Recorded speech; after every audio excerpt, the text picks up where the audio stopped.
హైదరాబాద్లో జరుగుతున్న అభివృద్ధిపై కొన్ని నెలలుగా కావాలని కొందరు విష ప్రచారం చేస్తున్నారని డిప్యూటీ సీఎం భట్టి విక్రమార్క అన్నారు. మహానగర అభివృద్ధికి 10,000 కోట్లు కేటాయించామని, ఇది క్యాపిటల్ ఎక్స్‌పెండిచర్ మాత్రమేనని తెలిపారు. మంచినీటి ఎద్దడి లేకుండా గోదావరి, కృష్ణ, మంజీరా నదుల నుంచి తాగునీరు అందిస్తున్నామన్నారు. కాలుష్య డ్రైనేజీలు ట్రీట్మెంట్ చేసేందుకు 39 STPలు మంజూరు చేశామని వివరించారు.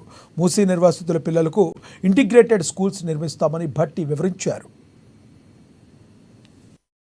పాజిటివ్ గా ఆలోచన చేసి జరుగుతున్న అభివృద్ధిని ప్రోత్సహించాల్సింది పోయి తప్పుడు ప్రచారం చేస్తే జరిగే నష్టం నగరానికి, నగరం ద్వారా ప్రాంత ప్రజల సమాజానికి బాగు చేయాలన్న ఆలోచన సంకల్పానికి నష్టం జరుగుతుంది. అది చేయొద్దని ఈ సందర్భంగా వారందరికీ విజ్ఞప్తి చేస్తాం. మూసీ నది అక్కడ నివాసం ఉంటున్నటువంటి వాళ్ళు నాకు తెలిసి కావాలని ఎవరు పోయి ఆ వాసన మధ్యలో నివాసం ఉండాలని ఎవరు కోరుకోరు. ఎక్కడ అవకాశం లేక, ఎఫర్ట్ చేయలేక తప్పనిసరి పరిస్థితుల్లో పోయి అక్కడ ఉంటాం. ఆ వాసనని, ఆ ఇబ్బందిని, కాలుష్యాన్ని భరిస్తూ జీవితాలు గడుపుతా ఉన్నారు. వాళ్ళంతా మన బిడ్డలే. వాళ్ళందరికి కూడా మంచి ఆరోగ్యకరమైనటువంటి జీవితాన్ని అందించాల్సిన బాధ్యత పాలకులదే, ప్రభుత్వాలు. ఈ సమాజంలో వాళ్ళు ఇక్కడ పుట్టినటువంటి వాళ్ళు, వాళ్ళ గురించి కూడా ఆలోచన చేయాలి కదా. మనం ఆ చేసే క్రమంలో బాగు చేద్దాం అంటే మీరు పేదలకు అన్యాయం లేదే.